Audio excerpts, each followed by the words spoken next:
Sir. तो जैसा कि अभी भी हम लोग बात कर रहे थे नंबर्स पर और सवालों पर कि कैसे कैसे सवाल आ सकते हैं। तो एक नंबर का जो सवाल है, यदि हम बात करें तो किस पर बेस्ड हो सकता है, वैल्यू बेस्ड हो सकता है, यूनिट से आ सकता है, साथ ही साथ नंबर्स पर आधारित सवाल आ सकते हैं।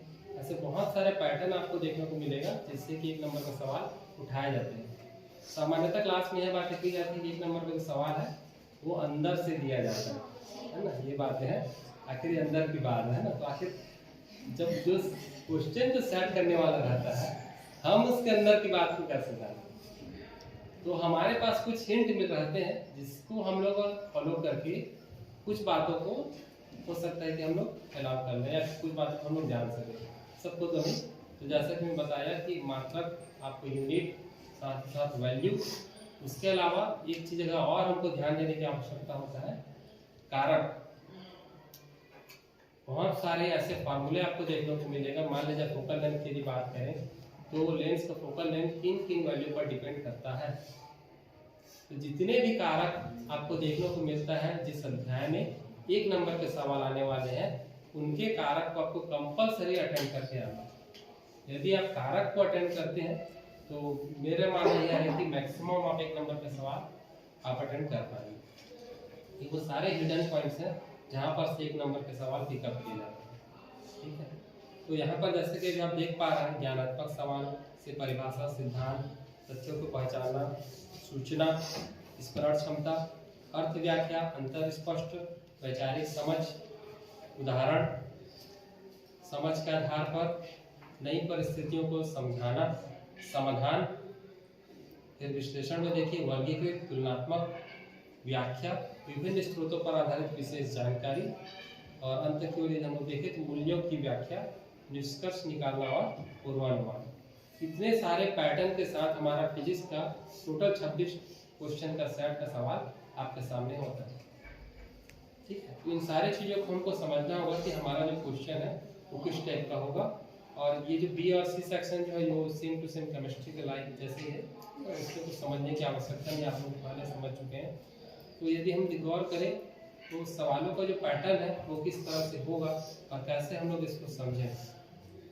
तो यदि ब्लूप्रिंट को हम लोग थोड़ा सा ऑब्जर्व करें तो आप आसानी से इसको देख पाएंगे कि जो 1 नंबर, 2 नंबर, 3 नंबर, 4 नंबर और 5 नंबर, ये जो सवाल है कौन कौन सा अध्याय से पिकअप किए जा रहे हैं। ठीक है, 5 नंबर के सवालों के साथ आपको पता ही होगा कि हमेशा ऑप्शंस रहते हैं, अथवा का सेट मिलेगा आपको। साथ ही साथ 4 नंबर के सवाल के साथ भी अथवा का एक सेट मिलेगा। 3 नंबर में कोई अथवा नहीं रहेगा और 1 और 2 तो फिक्स रहेगा, है ना, 5-5 नंबर का, 5-5 क्वेश्चन। तो इस पोर्शन में यदि हम लोग देखें तो जब आप ओवरऑल फिजिक्स को यदि हम कंबाइन करके देखें तो इसमें का मैक्सिमम पार्ट आपका इलेक्ट्रिकल्स और इलेक्ट्रॉनिक्स से रिलेटेड। शुरुआत हम लोग सबसे पहले जब आप इंट्रोडक्शन जब क्लास आपको हुआ होगा सबसे पहले तो चार्ज से शुरुआत करते हैं, आवेश, है ना। और वही आवेश को हम सबसे पहले स्टोर करना सीखते हैं, जनरेट करना सबसे पहले सीखते हैं, आग को गर्म करके या फिर रफ करके, और धीरे धीरे हम उसको स्टोर करते करते उसको चलाना शुरू कर देते हैं। चलाने के बाद उसका इफेक्ट क्रिएट हो जाता है, इफेक्ट के बाद आसपास का जो एनवायरनमेंट वो कैसा होता है, ये सारी चीज़ें करते करते हम लोग उसको ले जाते हैं एडवांस इलेक्ट्रॉनिक्स को, यानी कि सेमीकंडक्टर। और उसी बीच में एक पोर्शन आ जाता है ऑप्टिक्स का। तो कुल मिला के यदि देखा जाए तो 2 पोर्शन में हमारा फिजिक्स बटा हुआ है, एक इलेक्ट्रॉनिक्स और दूसरा ऑप्टिक्स, सिर्फ 2 पार्ट में है ना।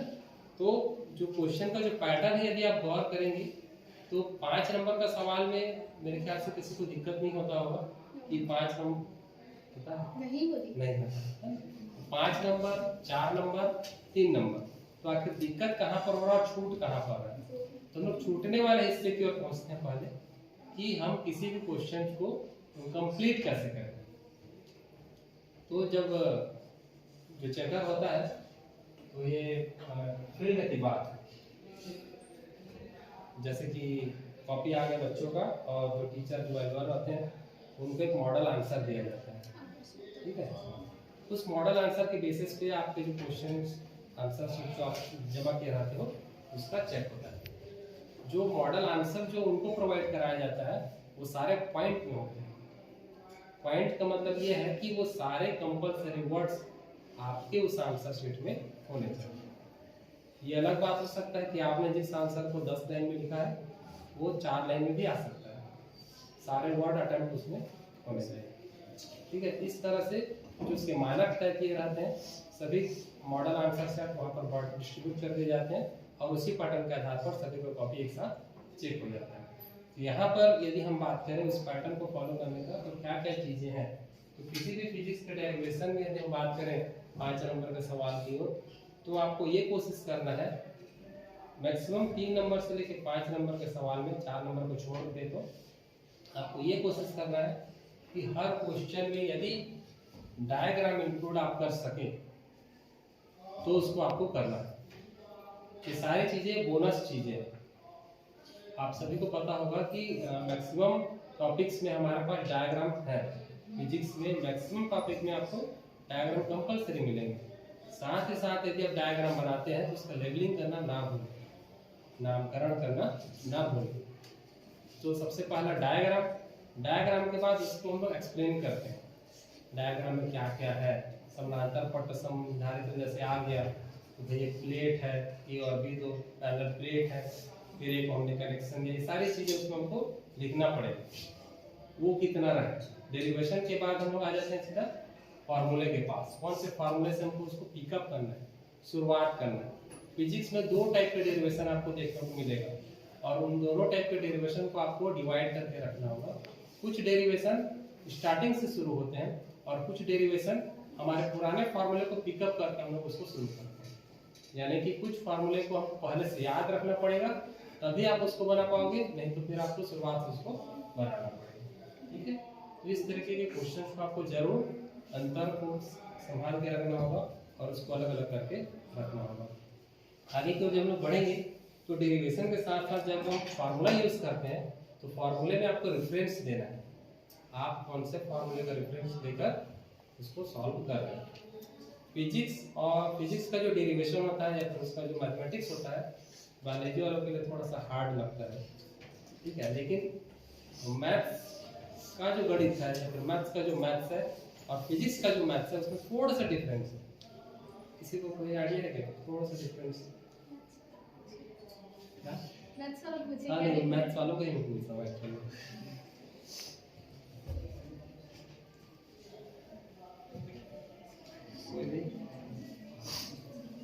क्योंकि जैसे फिजिक्स का नाम आता है तो बायोलॉजी वाले गणित जिसको छोड़े तो किससे आ गए, ऐसा दिमाग में सेट रहा है।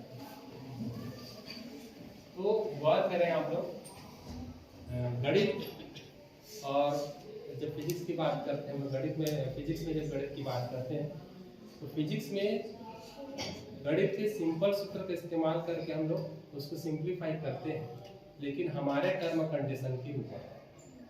मैथमेटिक्स में ऐसा नहीं है, वो हार्ड एक क्वेश्चन देगा उसको सिंप्लीफाई करके आपको आंसर लाना है, लेकिन फिजिक्स में हमारे टर्म एंड कंडीशन पर उन चीज़ों को हमको हल करना रहता है ना। जैसे कि यदि हम लोग मान लीजिए आपका माइक्रोस्कोप की ही बात करें, मैग्नीफाइंग पावर एम यदि हमको निकालना है, एम तक हम लोग ले आते हैं, उसके बाद रुक जाएंगे हम लोग। हमारे पास 2 कंडीशन है, कहाँ देखना है, इन्फिनिटी में देखना है कि डी पर देखना है कि नहीं। ये कंडीशन जो अलग करता है नॉर्मल मैथमेटिक्स से फिजिक्स से, आपको समझना होगा कि सेम टू सेम नहीं है। हम लोग सिर्फ मैथमेटिक्स के उन हिस्सों को हेल्प के लिए ले रहे हैं जिससे कि हम लोग फिजिक्स के डेरिवेशन को आसानी से सॉर्ट आउट कर सकें। ठीक है, तो ऐसा बिल्कुल भी नहीं है, उसको आपको सीरियसली लेकर चलना होगा।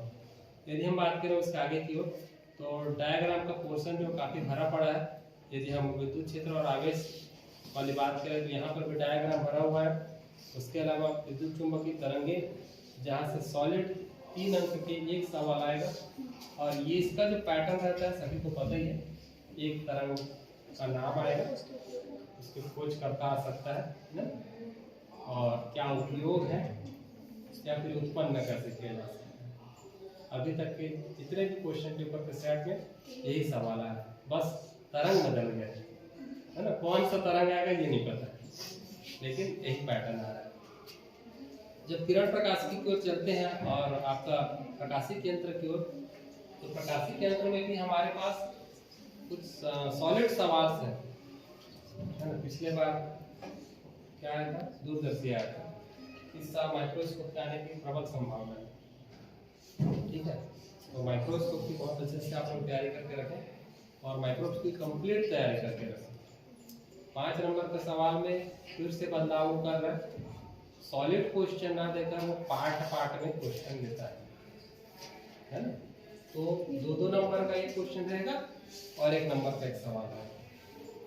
तो एन निकालने के लिए दे देगा, उसके बाद फिर स्पष्ट दृष्टि के लिए दे दिया और लास्ट में बोल सकता है लेंथ कितनी लंबाई होनी चाहिए। तो इस तरह से चीज़ों को वो अलग अलग करते जा रहा है ताकि बच्चे उस पैटर्न को समझें। ठीक है, इसका आगे की ओर यदि हम बात करें तो डायग्राम में मेरे ख्याल से किसी को कोई दिक्कत नहीं होता होगा ऑप्टिक्स पे। ऑप्टिक्स का डायग्राम को प्लॉट करने के समय आप लोग इस चीज़ का जरूर याद रखें कि डायग्राम में किन चीज़ों को हमको पहले ड्रॉ करना है। ठीक है, इन चीज़ों को पहले ड्रॉ करना है। जैसे कि माइक्रोस्कोप की बात करें तो उसमें कितना लेंस चाहिए, 2 लेंस चाहिए, एक पहले और एक बाद में। तो पहले कौन सा बनाए, आई पीस पहले रखें या ऑब्जेक्टिव लेंस पहले बनाए, दोनों लेंस। कौन सा लेंस पहले बनाए, कौन सा लेंस पहले बनाए, ऑब्जेक्टिव लेंस है ना। तो आपको स्टेप बाय स्टेप जाना है। मैक्सिमम गलतियां जो मॉडल आंसर भी आपको दिखाएंगे उसमें भी आपको देखने को मिलेगा कि उस बच्चे ने डायग्राम बनाने में गलतियां कर डाली। ठीक है, तो स्टेप बाय स्टेप आप कीजिए, बस आपको कोशिश यही कर रहा है कि गलती ना हो करना। ठीक, ऑप्टिक्स के डायग्राम में कुछ चीजें आपको कंपलसरी ऐड करना होगा। रे डायग्राम का पाथ, जो भी आप लाइन ड्रॉ करते हैं उसका वे आपको दिखाना पड़ेगा, कहाँ से आ रहा है कहाँ से जा रहा है। उस लाइन में आपको 2 टाइप के लाइंस देखने को मिलेंगे पुस्तक में, एक कंटिन्यूअस लाइन और एक डॉटेड लाइन। क्या है दोनों का मीनिंग, क्या है, दोनों को एक साथ रखा जा सकता था, लेकिन 2 टाइप्स के लाइन का मतलब क्या है, और एक जाती है, ऐसा नहीं है। तो कंटिन्यूअस जो आ रही है, ठीक है, कंटिन्यूअस जो आ रही है वो हमेशा आपको रियल इमेज की ओर लेकर जाएगा। ठीक है, ओरिजिनल लाइन है। जो डॉटेड जो लाइन होगी वो सारे वर्चुअल, उसको हमको मानना पड़ता है। ठीक है, तो लाइन में हम लोग कैसे दिखाए कि मान रहा है लाइन, अब हम लिख सकते हैं माना की, तो हम उसको डॉटेड से डिनोट कर देते हैं, तो पता चल जाता है कि ये माना हुआ लाइन है। ठीक है, तो इस तरीके की चीज़ों को आप अप्लाई करके अपने डायग्राम को अधिक एक्यूरेसी के साथ रिप्रेजेंट कर सकते हैं। डायग्राम का साइज जो बहुत डिपेंड करता है कि आप आंसर शीट में कहाँ पर और किस साइज का डायग्राम प्लॉट कर रहे हैं। आगे हम लोग टाइम मैनेजमेंट पर थोड़ा सा बात करेंगे, जिसमें कि पर्टिकुलर क्वेश्चन पर कितना टाइम हम एक्सपेंड करें, जिससे कि हमारा टोटल टाइम मैनेजमेंट 26 नंबर के क्वेश्चन के लिए बच जाए और साथ ही साथ 5 मिनट कम से कम फिर से चेकिंग के लिए बच जाए। वो हमारे अनुसार है, आप अपने अनुसार उसको और एडवांस और अपडेट कर सकते हैं। ठीक है, तो इन सारी चीज़ों को आपको हमेशा ध्यान रखना होगा। छोटे छोटे टिप्स एंड ट्रिक हैं जिसको आप अप्लाई करके अपने लिखने की शैली को बेहतर कर सकते हैं। आंसरिंग जब करते हो आप लोग तो ध्यान देना, अभी हम लोग जब मॉडल आंसर दिखा रहा हूँ आपको, एक देखिएगा, इस मॉडल आंसर में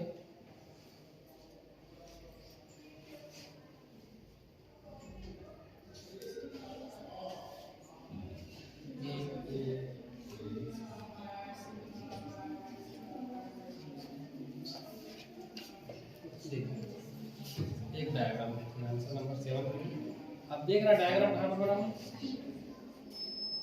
यहाँ पर बना हुआ। ये सही जगह है कि सही जगह है? रियल में सही जगह नहीं, मेरे को लगता है वो शायद ड्राइंग बना लिया, मतलब पहले लिख लिया था, जगह कम पड़ गया, कैसे करें, चलो वहाँ पर डाल देते हैं। तो आपको ये सारी चीजें नहीं करना है। अब हम लोग करें तो करें कहाँ पर, यदि आपको ड्राइंग प्लॉट करना है तो आपको इस एरिया में करना है, इस एरिया, ठीक है। ऐसा नहीं कि पूरा इतना बड़ा आपको प्लॉट कर देना है, नहीं, है ना। छोटा सा आप डायग्राम बनाइए, इतना बनाइए कि यदि आप उसमें लेवलिंग करते हैं तो आपको लेवलिंग करने के लिए जगह मिल जाए, नाम लिखने के लिए जगह मिल जाए, है। उसके बाद फिर यहाँ से आप लिखना शुरू कर सकते हैं, यहाँ से लिखिए आप ऐसा, फिर यहाँ से पूरा लिख दीजिए, ठीक है। तो ये तो हो गया आपका ड्राइंग की बात। ड्राइंग के अलावा यदि हम देखें तो ड्राइंग के साथ साथ एक चीज़ और इसमें आपको देखना पड़ेगा। यदि हम आप फिजिक्स में, चूंकि मैं हर बार यूनिट की बात मैं कर रहा हूँ, है, तो आपको कोशिश करना होगा कि हर क्वेश्चन के लास्ट में जो भी आपका आंसर निकल कर आता है, यदि वैल्यू बेस्ड यदि आंसर है तो आपको कोशिश करना उसमें हर बार उसका यूनिट कंपल्सरी उसके साथ रहे, ठीक है। यूनिट को आपको नहीं छोड़ना, चाहे वो आपका कैपेसिटर की बात करें तो फैराड, रेजिस्टेंस की बात करें तो ओम, और इस तरह की जितने भी फ्रीक्वेंसी की बात करें तो हर्ट्ज, ये सारी चीजें कंपल्सरी एडेड आपको करना होगा, ठीक है। उसके अलावा यदि हम बात करें तो फिजिक्स के पोर्शन में सवाल सिर्फ गणित वाले भी आते हैं, जिसको हम न्यूमेरिकल बोलते हैं, है ना, न्यूमेरिकल। तो फिजिक्स में न्यूमेरिकल सवाल भी आते हैं, और अभी तक यह देखा गया है कि हर बार न्यूमेरिकल का पोर्शन फिक्स नहीं रहता है, वो जंप करते रहता है। और ये न्यूमेरिकल का सवाल है, ये 3 नंबर वाले सवाल के बीच में आएगा, है ना। 3 नंबर के सवाल के बीच में किसी भी सीक्वेंस में वो आ सकता है। तो ये जंपिंग वाला जो पोर्शन है, कौन कौन से पोर्शन से ज़्यादातर सवाल आते हैं और किस रेशियो में आते हैं, जब हम उसकी बात करें तो सबसे जो पहला अध्याय यदि हम बात करें जो कि आवेश का शुरुआती टर्म है, आवेश से बहुत सारे ऐसे सवाल हैं जिससे कि न्यूमेरिकल सवाल आसानी से अटेंड किए जा सकते हैं। चार्ज, यदि उसके आगे की हम बात करें तो आपका हाफ लाइफ, अर्धायुकाल, अर्धायुकाल से भी बहुत सारे सवाल मैक्सिमम टाइम पूछा गया है न्यूमेरिकल से।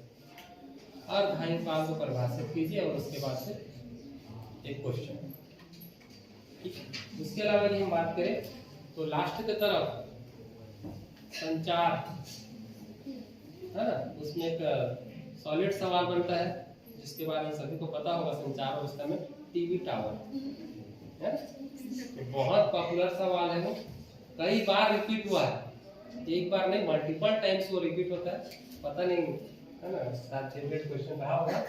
तो उसमें दो प्रकार के सवाल होते हैं, एक तो कितने एरिया को वो कवर करेगा, कितना एरिया को कवर करेगा, और दूसरा सवाल बनता है कितना हाइट का होना चाहिए, ठीक है। 2 टाइप का सवाल इसमें से मैक्सिमम टाइम देखा गया है कि आ सकता है न्यूमेरिकल के टर्म में हम बात करें। उसके अलावा यदि हम लोग बात करें तो न्यूमेरिकल के पोर्शन और कहाँ पर से उठाए जाते हैं, तो लेंस से, ठीक है। लेंस में कॉम्बिनेशन ऑफ लेंस, साथ साथ लेंस में का फॉर्मूला, इन सारे जगहों से मैक्सिमम टाइम देखा गया है कि न्यूमेरिकल सवाल उठाए गए, बहुत सारे सवाल उठाए, ठीक है। तो इन जगहों पर आपको स्पेशली ध्यान देना है कि यहाँ से यदि कोई न्यूमेरिकल सवाल यदि आए तो हम उसको अटेंड कर सकते हैं। इस चीज़ का भी आपको खास ध्यान देना है कि जो न्यूमेरिकल सवाल जो आते हैं वो बहुत बड़े नहीं आते, ठीक है। एकदम बहुत ज़्यादा बड़े का मतलब ये कि मुश्किल से 5 से 6 लाइन का आंसर, आपको उसके लिए फार्मूला पता होना चाहिए, उसके अलावा बस उसमें आपको मान को वैल्यू को पुट कर देना है, आपका आंसर निकल जाएगा। लेकिन उसी फार्मूले के कंक्लूजन और कंफ्यूजन के कारण हम लोग उस आंसर को नहीं बना पाते। तो आपको कोशिश करना है कि ये सारे जगहों पर आपको फार्मूले को आपको स्पष्ट रूप से याद होना चाहिए। दूसरा पोर्शन एक जगह और छूटता है, इंटरनल रेजिस्टेंस, आंतरिक प्रतिरोध। यहाँ से भी सवाल बहुत बार पूछे जा चुके हैं। और इसके बाद एक और हिस्सा बचता है पोटेंशियोमीटर, विभवमापी। क्योंकि मीटर ब्रिज और विभवमापी ये प्रैक्टिकल का एक पार्ट है और हम लोग प्रैक्टिकल के समय इसको सबसे ज़्यादा पढ़ते हैं। मेरे एग्जाम के समय थोड़ा सा हम लोग इसको ड्रॉप डाउन कर देते हैं, है ना, होता है ऐसा। तो हमको ये कोशिश करना है कि इसकी भी तैयारी हम साथ में लेके चलें। कई बार ऐसा देखा गया है कि विभवमापी से सवाल पूछा जा चुका है, यहाँ तक कि उसका सर्किट डायग्राम पूछा जा चुका है। विभवमापी, विद्युत परिपथ, कार्य, प्रयुक्त सूत्र 3 पॉइंट में 3 नंबर। ठीक है, तो हमको प्रैक्टिकल के पार्ट को भी साथ में लेते हुए चलना है ताकि हम उन सारे क्वेश्चन को अटेम्प्ट कर सकें। ठीक है, और इन चीज़ों को साथ साथ यदि हम देखें कि ट्रिक्स और टेक्निक का कैसे इस्तेमाल करें, तो आइए एक बार उसको समझते हैं। ट्रिक्स एंड टेक्निक, तो कहाँ कहाँ पर ट्रिक्स एंड टेक्निक काम आ सकते हैं? तो ट्रिक्स एंड टेक्निक आपको मल्टीपल जगह पर आपको देखने को मिल सकता है। वो आपके टीचिंग मेथड पर और आपका टॉपिक के ऊपर वो डिपेंड करता है। यहाँ पर मैं सिंपल एक एग्जांपल बताऊंगा मैं आपको सेमीकंडक्टर के ऊपर। तो सेमीकंडक्टर में आपने गेट पढ़ा हो, लॉजिक गेट है ना। लॉजिक गेट में बहुत सारे शेप के अलग अलग सिंबल बने हुए हैं और हमारा फिजिक्स जो है वो सिंबल का राजा है। हर चीज का सिंबल है उसके पास, रेजिस्टेंस का सिंबल, सेल का सिंबल, बैटरी का सिंबल, कैपेसिटर का सिंबल, क्या चीज का सिंबल है, हर चीज का सिंबल है। एसी का सिंबल, डीसी का सिंबल है। तो हम उसको दिखा भी सकते हैं और लिख भी सकते हैं, है ना। खाली सिंबल बना तो लिखने की जरूरत नहीं है, हाँ समझ ले ये सेल है करके, है ना। ये अलग दुनिया है फिजिक्स का। तो जब हमारे पास लॉजिक गेट के पास जब हम लोग आते हैं तो लॉजिक गेट में एक सवाल जरूर आएगा, इस बार भी आएगा लॉजिक गेट से सवाल। तो लॉजिक गेट का जो सवाल है वो कई बार 2 जगह पर पूछा गया है, या तो 1 नंबर का सवाल पूछा गया है या तो 3 नंबर का सवाल पूछा गया है। तो यदि हम देखें 1 और 3 में एक ऐसा कॉम्बिनेशन यदि निकल कर आएगा, तो मान लीजिए मल्टीपल गेट्स यदि यहाँ पर बने हुए हैं, मैं बोर्ड पे इस्तेमाल करूँगा आगे की, तो मल्टीपल गेट्स यदि हम लोग इस्तेमाल करें इस तरफ से दिखाई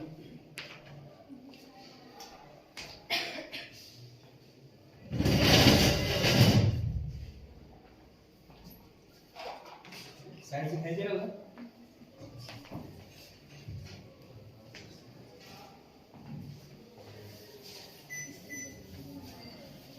घर वालों के साथ थोड़ा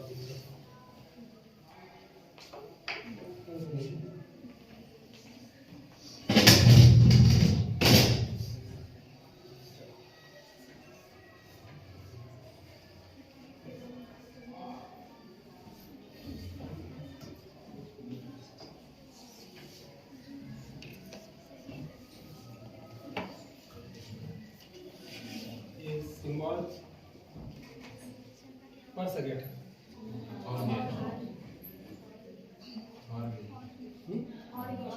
और टोटल कौन सा गेट है? और गेट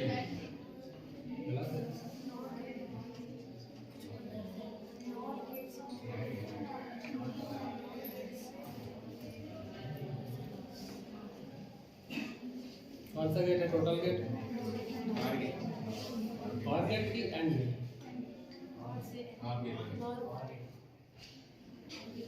एक बार और सोचो कैसे पता चला? चलो ट्रुथ टेबल बनाओ फटाक से। हाँ टीटी इसी का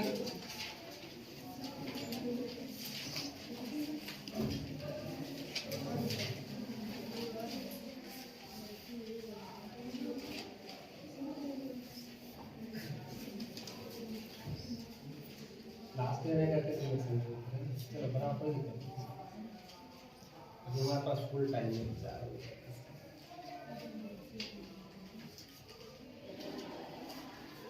गेट कौन सा है? नॉर है, ये तो श्योर है ना, नॉर गेट है।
क्या है लास्ट?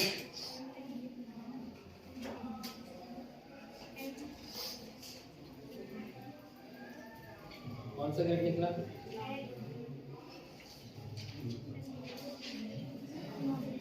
उधर तो एंड गेट निकल गया।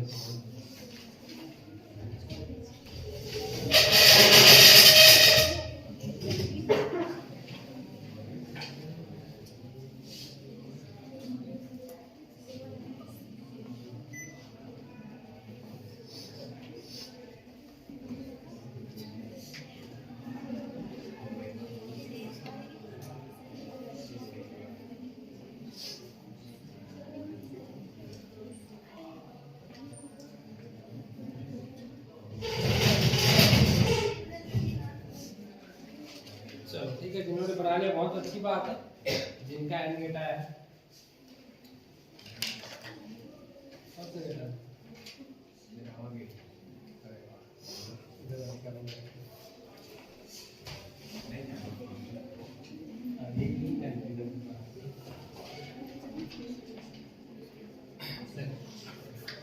मैं टिप्स एंड ट्रिक यहीं पर आने वाला था।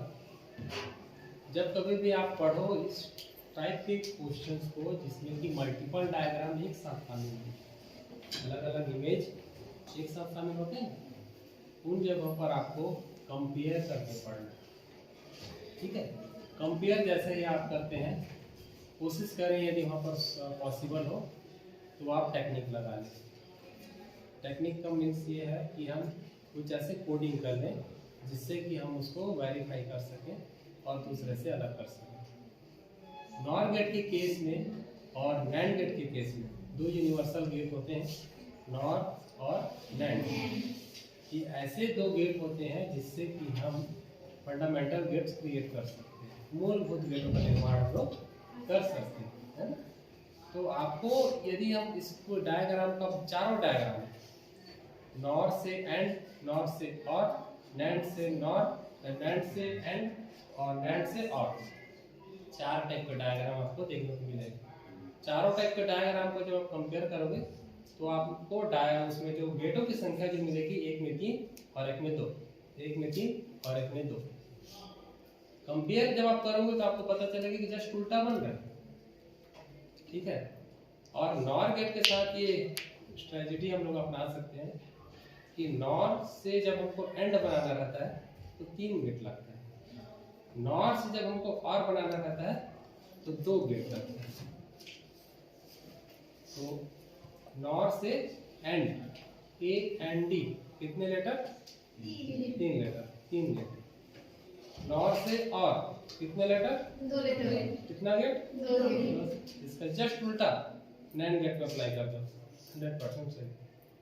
1 नंबर का सवाल, 1 मिनट से भी कम समय में आपका आंसर तैयार है, आप आगे बढ़ चुके हैं।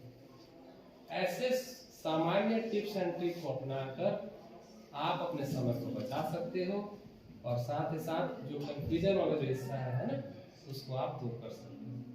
तो गौर करना, कंफ्यूजन हमको कौन कौन से पार्ट में होता है, तो कंफ्यूजन वाले पार्ट को आप अपना हिसाब से सेलेक्ट करके रखो, क्योंकि हर एक का कंफ्यूजन के एरिया अलग अलग होता है। मैक्सिमम टाइम यह देखा गया है कि ऐसे टाइप के सवाल जिसमें कुछ सिमिलैरिटी होती है, उस टाइप के सवाल में कंफ्यूजन की मात्रा ज़्यादा होती है। तो यदि आपको ऐसी जगहों पर प्रॉब्लम होती है तो आप उसके उपाय कर सकते हैं। उन कंफ्यूजन वाले क्वेश्चन को आपको एक ही साथ अलग अलग पेज में, अलग अलग साइड पर, जैसे कि मान लीजिए इस पेज को यदि हम उसको फोल्ड करते हैं तो खुलेगा तो एक कुछ इस तरीके से दिखाई देगा, एक साइड में ये वाला आंसर, एक साइड में ये वाला आंसर, दोनों कंफ्यूजन वाले आंसर। दोनों को एक साथ आप स्टडी कीजिए और मैचिंग कीजिए कि दोनों में डिफरेंस कहाँ है। डिफरेंस वाले पॉइंट को आप अलग कर लीजिए, आपका कंफ्यूजन वहाँ पर से दूर हो जाएगा। क्योंकि हमारे पास जो कंफ्यूजन वाले जो सवाल हैं वो अलग अलग यूनिट में अलग अलग टाइप से हैं। अक्षी निरक्षी की बात करें तो हमारे पास 3 टाइप के हैं अक्षी निरक्षी, है ना।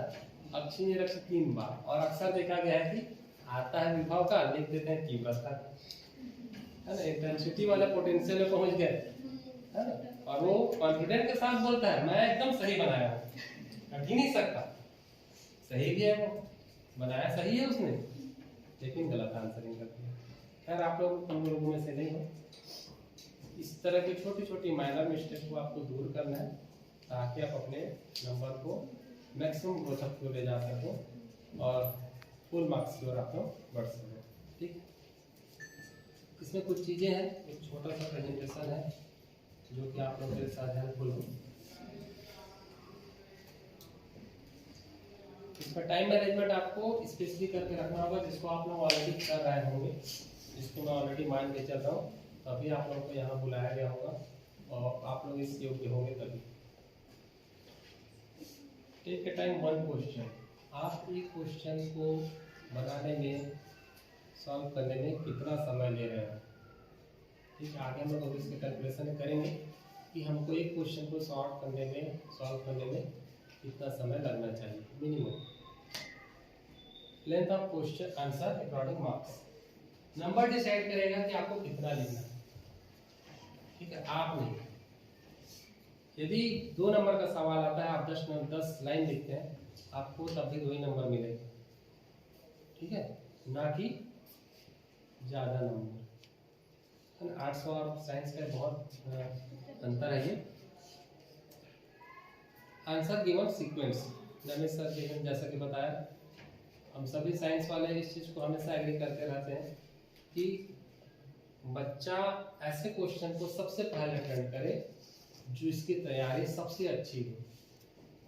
जब चेकर कॉपी चेक करे तो कॉपी चेकर की मेंटलिटी को आपको ऐसा क्रिएट करना है कि वो आपके लिए पॉजिटिव फीडबैक के साथ कॉपी चेक करे। आप है नहीं उसके पास, आपके पास लिखा हुआ उसका कॉपी है ना, हम कैसे क्रिएट करें।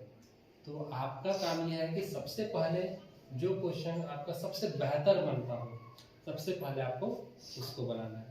जब चेकर देखता है कि हाँ पहला क्वेश्चन एकदम अप टू डेट है, सीक्वेंस में है, सारी चीज़ें सिस्टमेटिक लिखी हुई हैं, तो पॉजिटिव फीडबैक उसके आपके कॉपी के लिए तैयार होना शुरू हो जाता है। ठीक है, इस चीज़ को आपको ध्यान रखना होगा। यूनिट्स ऑल आंसर, यहाँ पर यूनिट्स ऑल आंसर का मतलब क्या है, जितने भी आंसर्स में आपको यूनिट एप्लीकेबल करने पड़े सभी में आपको यूनिट डाल देना है। पूछे मत पूछे उससे कोई मतलब नहीं, यूनिट आपको डालना है मतलब डालना है। यदि ना हुआ तो अलग बात है, वैसे किस में नहीं होता है यूनिट्स, किसी को पता है? ऐसा भी है क्या कोई वैल्यू जिसका यूनिट ही नहीं होता है? रिफ्लेक्टिव इंडेक्स प्रिज्म वाला जो हिस्सा है ना, उसका मात्रक नहीं होता है, मत खोजना फिर गड़बड़ हो जाएगा, है ना। कहाँ से करेंगे? इंक्लूड डायग्राम, कोशिश करें जितने भी क्वेश्चंस में आपको डायग्राम इंक्लूड करते बने, आपको डायग्राम इंक्लूड करना है, साथ ही साथ लेवलिंग। ठीक है, लेवल के साथ डायग्राम और लेवलिंग ही हो गया। यूजिंग रेफरेंस फार्मूला, आपको यदि आप किसी प्रकार के डेरिवेशन में फार्मूले का यूज करते हैं, आपको रेफरेंस देना होगा। आप कौन से फार्मूले का रेफरेंस लेकर इस्तेमाल कर रहे हो, इस चीज को आपको जरूर ध्यान देना होगा कि रेफरेंस वाला जगह कहाँ पर हो। ठीक है, यदि आप, मैं क्वेश्चन कॉपी देख रहा था आप लोगों की,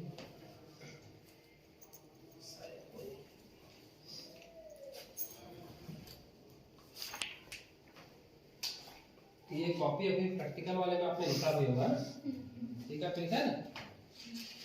तो यदि हम आंसरिंग करते हैं तो कोशिश करें कि मार्जिन तो ऑलरेडी है, मार्जिन का टेंशन नहीं है ना, तो इसी सीक्वेंस में भी लिखना शुरू करेंगे सेंटर में।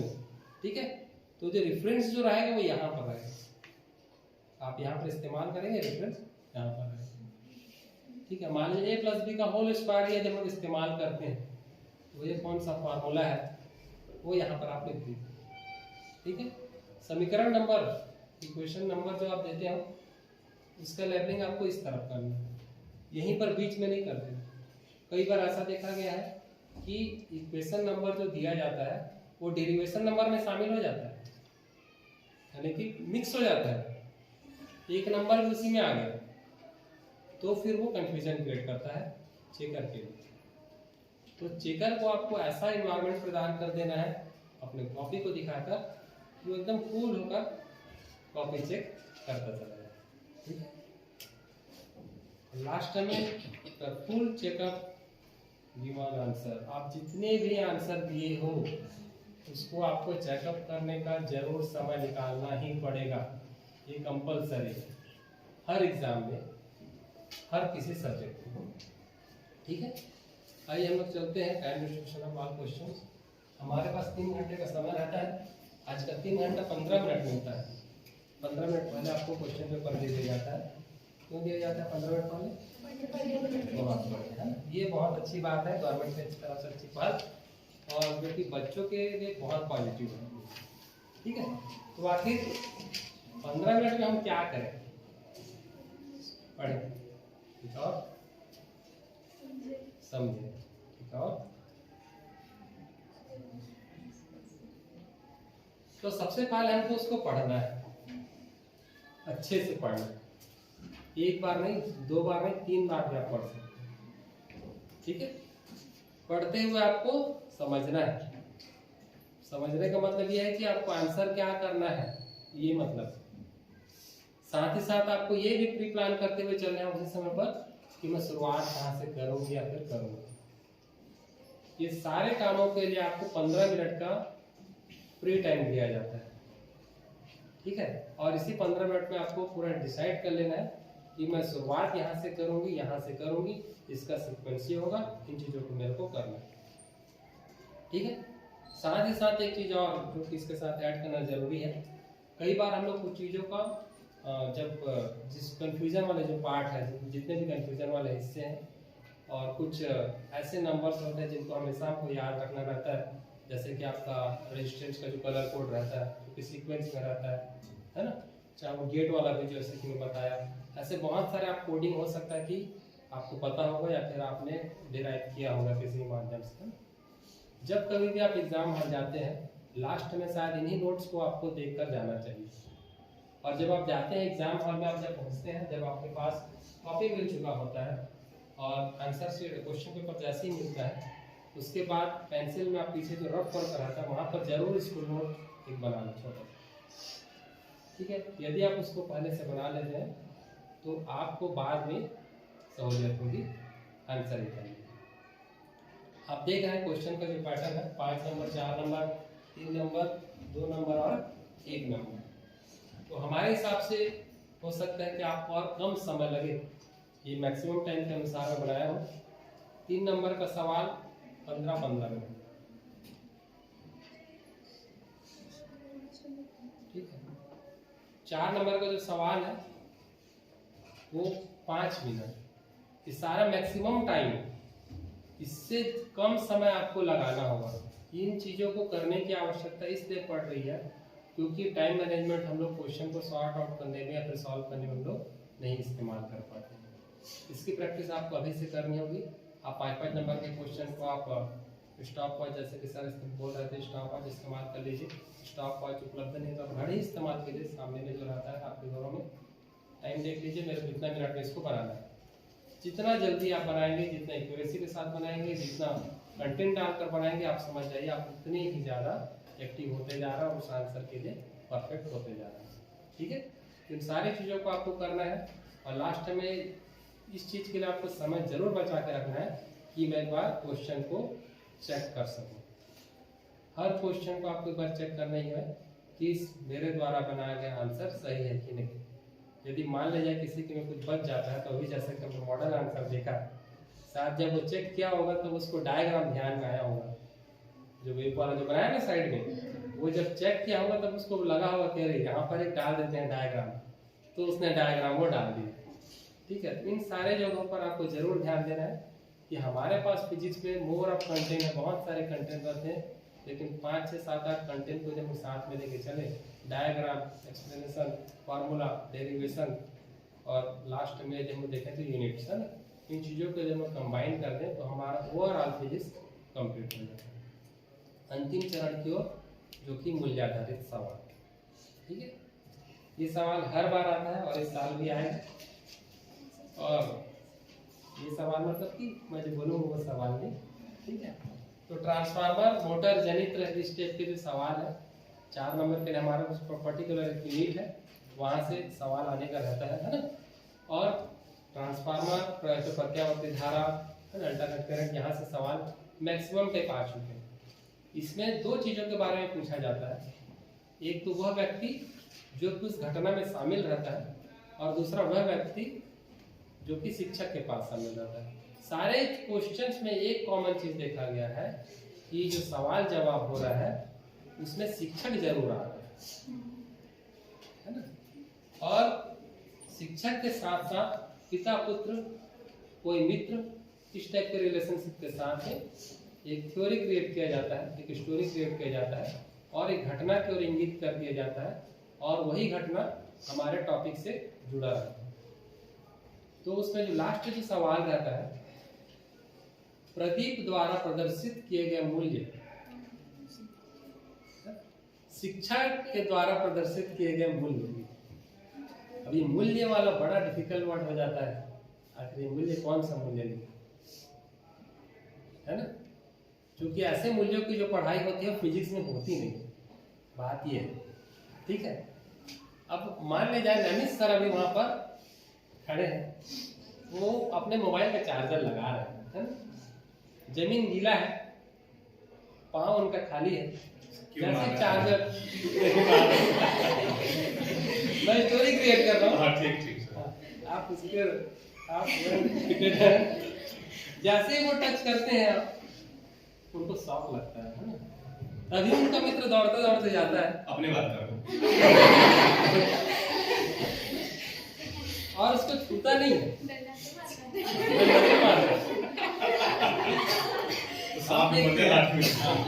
हम देखते हैं कि वो अलग हो गया, सुरक्षित हो गया। अब इससे उसके मित्र की कौन से मूल्य की बारे में पता चल रहा है। अभी आक्रामक स्वभाव का है, इसको तो नहीं लिख सकते,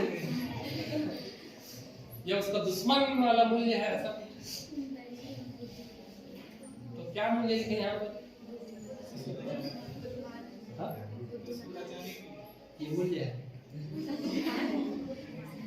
यही बात है, हमारे पास हिंदी में वोकैबुलरी शब्दकोश का बहुत अभाव हो गया है, ये रियलाइज है, वास्तव में ऐसा ही हो रहा है। ठीक है, हम लोग लैंग्वेज को तो बहुत अच्छे से पढ़ते हैं, साइंस वाले थोड़ा सा उसको साइड में रखते हैं, है ना। तो कोशिश करें आप लोग भी कि मूल्य उस रहता है पर्टिकुलर एक वर्ड, ठीक है, अनेक शब्दों का एक शब्द सुनिए ना आप लोग, बस वैसा ही मूल्य है। तो मूल्य को हम लोग कैसे कर सकते हैं, चलो दूसरा एक एग्जांपल लिख लेते हैं। सपोज अभी आप कंपाउंड से उतरे, अभी आपको 500 का नोट देखने को मिला, जमीन में गिरा हुआ, आपने उठा लिया, कोई भी उठाए, तो उसने यहाँ के जो ऑर्गेनाइजर है उनके पास गए और सर ये 500 का नोट वहाँ पर गिरा था, ठीक। उस बच्चे का कौन सा मूल्य प्रदर्शित किया? देखो आप लोगों को सब कुछ पता है। अब वहां पर हम लोग ये नहीं ले सकते पैसा देने का मन किया,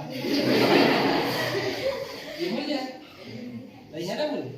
ऐसे शब्दों का हमको चुनाव करना है जिससे कि उसके चरित्र का पता चले। सहयोग की भावना कर दो पीछे, ठीक है।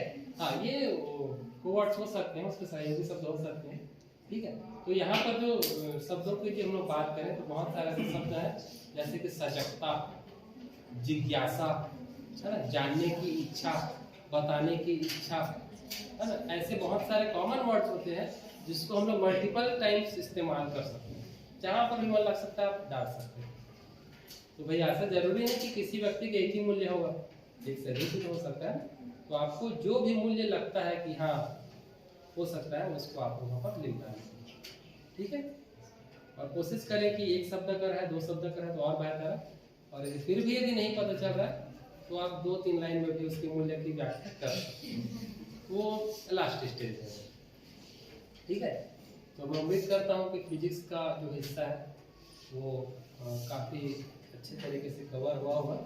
यदि फिर भी कोई पार्ट ऐसा बच जाता है जिसमें कि आपको कोई किसी प्रकार का डाउट है या फिर कोई कंफ्यूजन है या फिर मोर कंफ्यूजन है तो आप कांटेक्ट कर सकते हैं, हमारा ग्रुप भी बना हुआ है, या फिर पर्सनल मुझसे भी आप संपर्क कर सकते हैं ताकि हम उसको सॉर्ट आउट कर सकें और आपके हायर मार्क्स स्कोर करने में हम मदद कर सकें। थैंक